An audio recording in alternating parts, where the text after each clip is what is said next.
we'll see. But I would like to take this moment to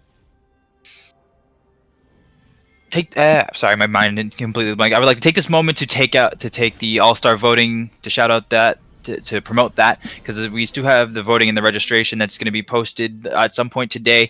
And this coming Friday, which is Friday the 24th, we do have links coming out for the 1v1 tournament that's going to be there. That's open to anyone, so you can invite yourselves, invite everybody else, this, that, and the other. But and apparently it's in chat now, so you guys should be able to see that. So you guys can see the 1v1, all of those the links to all of that, the R-Star voting, the 1v1 and the 1v1 tournament registration. So all of that's there for you all to view as this game gets up on its way. Oh, interesting. It looks like Kha'Zix has actually switched to an Oracle lens. I'm trying to figure out where he put a ward down. Usually you want to try to sneak a ward out, switch to the Oracle's lens after using an early warding totem. Although it looks like the only ward I can see is in the topside river, and that was placed by Drakkar. No, there are two wards there. They're actually on top of each other. Ah, okay. Well, it's actually only showing me the ward by Drakkar, so I will take your word on that. But it looks like the sweeper's up for both of the junglers. Yeah, if you zoom in real close to it, you can see it there on the left, but it's gone now.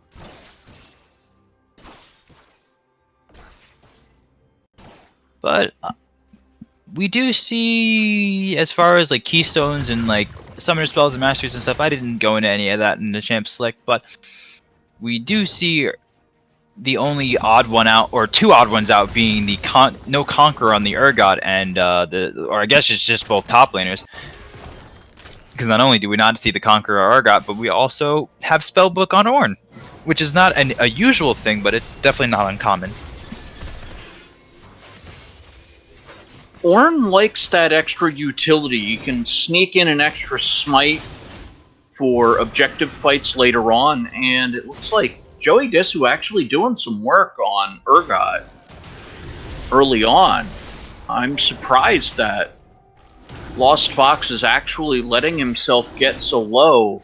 Might be just aggressively taking trades inside the enemy minion wave. And it looks like Jarvan going to pay a visit up into the top lane. Getting spotted out, a ping coming through from Lost Fox. So it looks like nothing's going to come of that, but the knowledge of Jarvan taking that topside Scuttle Crab, as it looks like Senna working on the bottom Scuttle Crab. So let's see if Senna makes a move into the bottom lane, or if we look toward a meeting of the minds in the mid lane. Oh, looks like Kha'Zix gonna head down bottom. Here we go.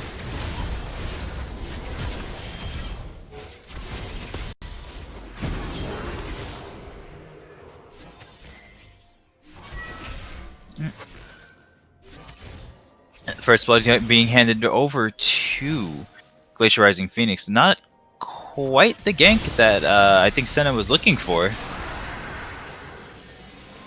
No, Nautilus, I thought he had the angle to land a dredge line, but then you kind of blink your eyes, next thing you know, uh-oh, that's a problem. And we also have a bit of a problem in the mid lane as Cassiopeia, along with Jarvan, take down Lego Jinjago.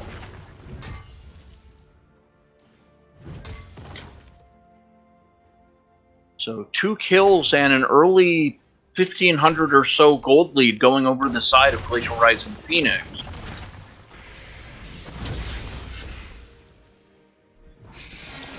Some heavy trading going on there in the top lane, and Joey Disu putting down quite a bit of damage, and despite Lost Fox also being able to do the same. But we do see in the mid lane, Senna is looking for another gank here, stepping on a ward, so Skiz will see him and avoid a gank there.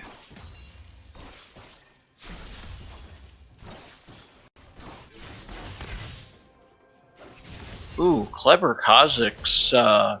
Cinna actually spotting out the ward, but it looks like Ornn getting a little bit of a invade in while Urgot is on his way back. So Joey Desu getting a ward down that can...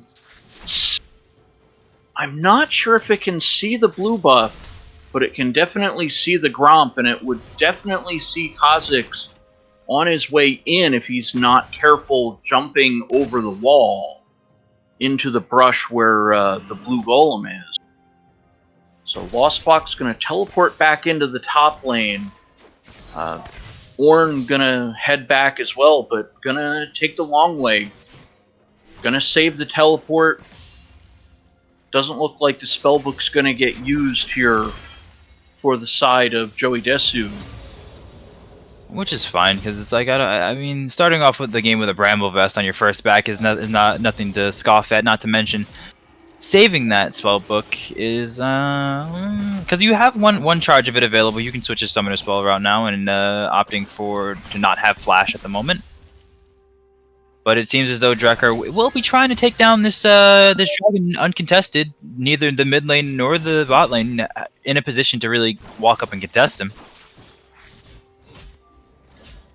Well, it looks like Nautilus was thinking about it, but not able to pull the trigger to ferret that out. So, Infernal Dragon and a 4% attack buff, both ability and attack damage coming through for the side of Glacial Rising Phoenix. Unfortunately, nothing to trade for our blue side. Rift Herald not up yet. Not quite. But again, there's nothing too serious that's going on just yet. Even the CS differences in each lane are pretty even, with the exception of mid lane. Now that's unfortunately to be expected. Kog'Maw is going to get smacked around by a Cassiopeia, but once the Kog'Maw manages to get to level 6, then it almost turns around if the Kog'Maw is still within, you know, a decent power level.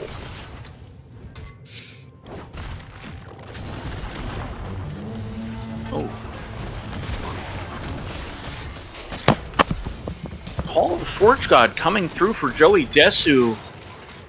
Getting away from it, Lost Box, but Joey Desu able to get the 1v1 kill. Cinna actually coming in to clean up the mess in the top lane, so 1-for-1 trade. Ape Together strong on the board with Cinna getting a assist over to Lost Fox, so a little bit of a win in that top lane trade.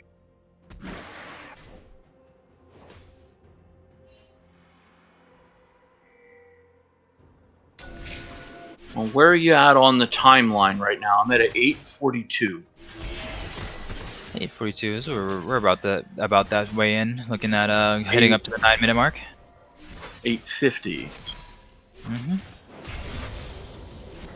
Alright, so it looks like Directed Cam really wanted us to see that red buff take by Drakkar. So, note to self, Drakkar has the red buff. Let's see if he'll do anything with it once he clears out the golems on the top side. Something to notice then is here in the mid lane right now, about to run into Xylandis, which might spell a bit of trouble, because Xylandis isn't in a position to really bully him, but opting not to fight it back and just take the crab. But stepping over wards on the way in and out of the river. So with Glacial Rising knowing that Senna is on the bot side of the map right now, might choose to play aggressively elsewhere. Well, Rift Herald would definitely come to mind. It's, okay, I know where the jungler on the enemy team is. Let's make a play to the top side of the map. Snuck a dragon knowing where Kha'Zix was on the top side of the map a couple minutes ago. So, it doesn't look like the vision game is really there for Ape Together strong. I see... Corey Trevor? seemed to have caught himself in a bit of a predicament, but it seems as though it was a disconnect there. Oh, unfortunate. It happens from time to time. You can't really tell like when it happens, but it just goes for it. And it seems as though technical difficulties across the board. Like we're having our own, but even top lane, Joey Desu and Drakar take down Lost Fox again. Call of the Forge God is used there. Teleport is available, and I'm pretty sure that there is a spellbook as well. Yep, a spellbook use is also there, so teleport might also be used here if they can make a big play out of it. Senna trying to have a go at Skiz in the mid lane. The turret doing a little more damage than Senna did with that gank. Jarvan gonna try to follow up, invading into the top side of the jungle. Rift Herald gonna come down.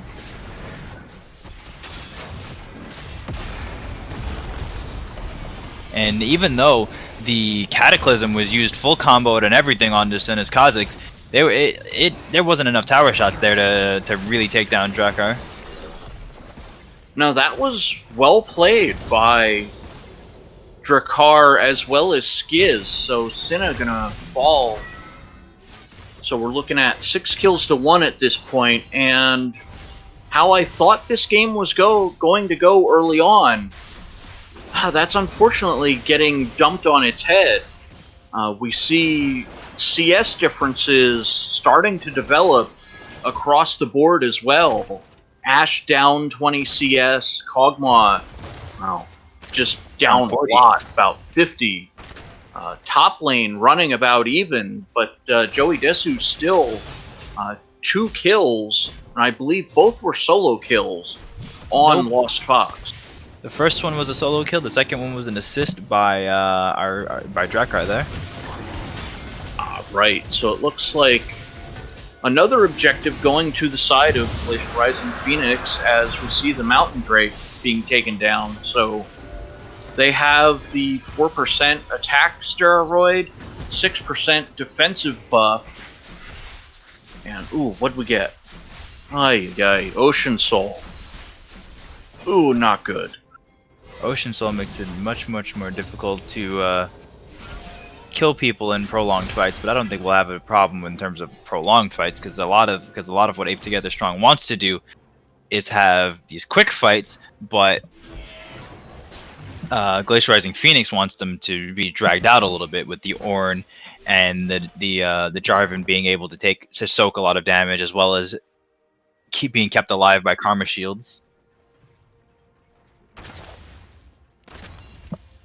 But with a almost 6,000 gold difference and some attention might come down to the mid lane with both junglers heading onto the bot side of the river. We'll see how this ends up. Oh, Skiz just brutalizing Lego Jinjago here in the mid lane, forcing a bat. Both TPs from the top laners coming in. We do see Drakar and Lost Fox trying to start this fight up and not really finding the success that they want. Drakar going down, but not before Sin is being forced to flash out. Skiz's Cassio on the sideline, able to get shot after shot of these Twin Fanged, and it's just no longer looking like, ooh, not even clean anymore. 3 for 3, 3 for 4 going into the side of Glacial Rising Phoenix. It looked like it was a good start at first with the way that the teleports were coming in and a lot of the health bars were dropping down low, but it just was not what Ape Together needed there from what it looked like. Wow, that would have been the play if, Glacial Rising Phoenix didn't have a giant wallet to just slap them in the face with. Most of the gold difference is now solidified with the backs coming through. Ezreal had, after that whole fight unfolded, oh, excuse me, about 2,000 gold in his inventory, so that's going to finish off both the Iceborne Gauntlet and the Mana Moon are on its way to being turned into a Muramana. Already 2/3 of the way there, over 500 on the bonus mana for the Mana Moon. And something that Oh, some action coming down in the mid lane, forcing out the arcane shift from Ezreal with a little bit of the jump from the Kazakhs, from Sinna's Kazakhs, but it seems as though Skiz is really trying to force something on Alpha Wolf here. Unable to quite get that because Ash's slows are a little bit too strong for her at the moment. For Skiz's Cassio. Oh, here we go. Mid lane gonna see some love here. Seeing the Mantra Q for the slow puts Drekker in the perfect position to flag and drag combo Cataclysm to catch out Corey Trevor there. Yeah, it was a nice away at this top tower.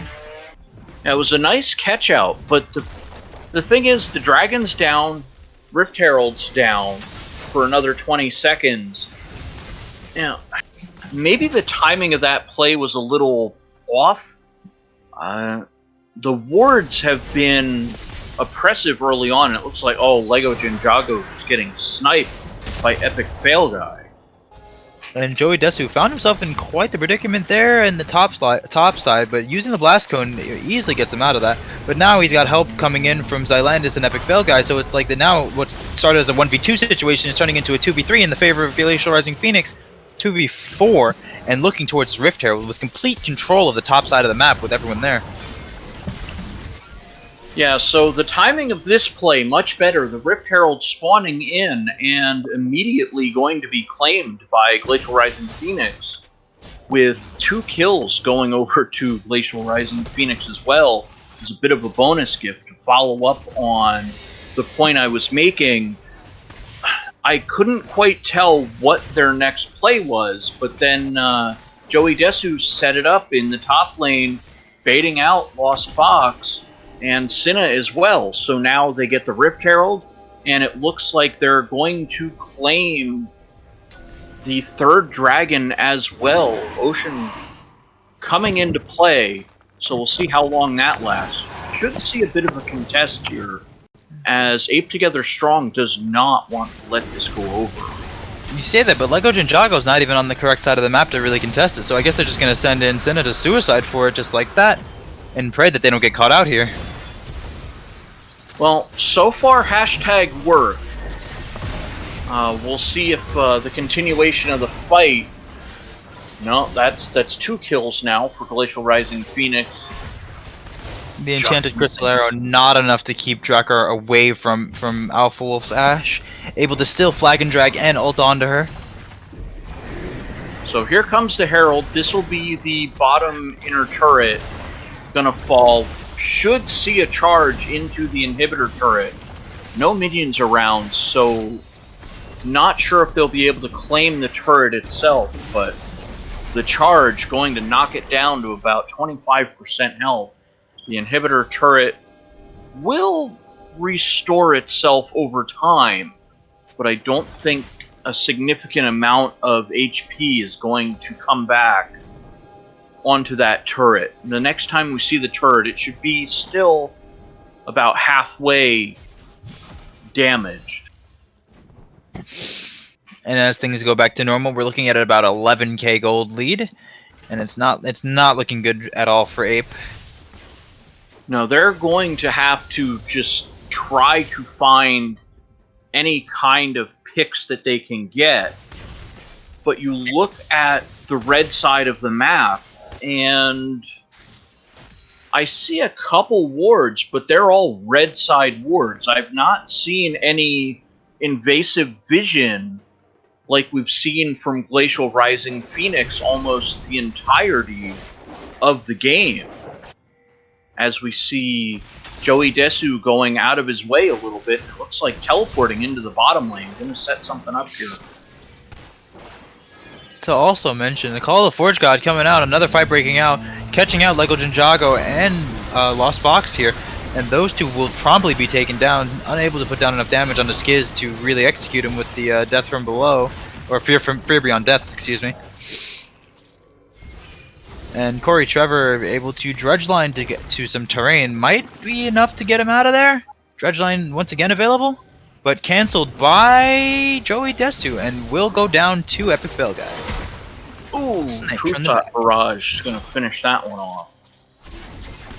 Alpha Wolf getting caught out in the wrong part of town there. It's Joey, no, not Drakark falling to Cinna. So a little bit of a trade going on, and it looks like we have the FF come through.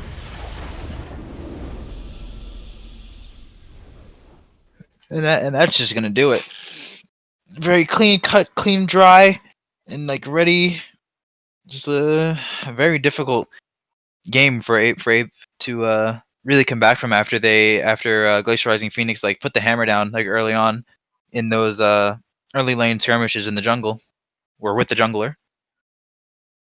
Well, everything that I thought Ape Together Strong could have been able to do just ended up getting dumped on its head. Kha'Zix's, a very strong pick, but unfortunately, ends up running a 2-6-1 stat line for the game. Lost Fox, who I thought would have an advantage in the top lane, running a negative KDA under 1, 3-5-1.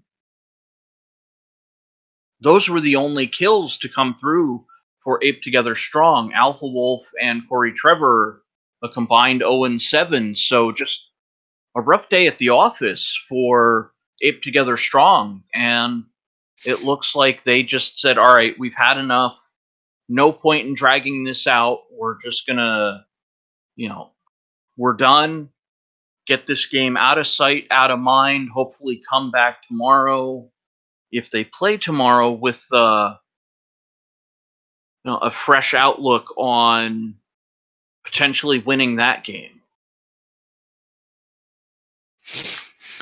But unfortunately, that is going to be the conclusion of the third game of today. Up next, we do have it's Julia Duck. It's Julia Duck against. My mind is escaping me. I had it in front of me.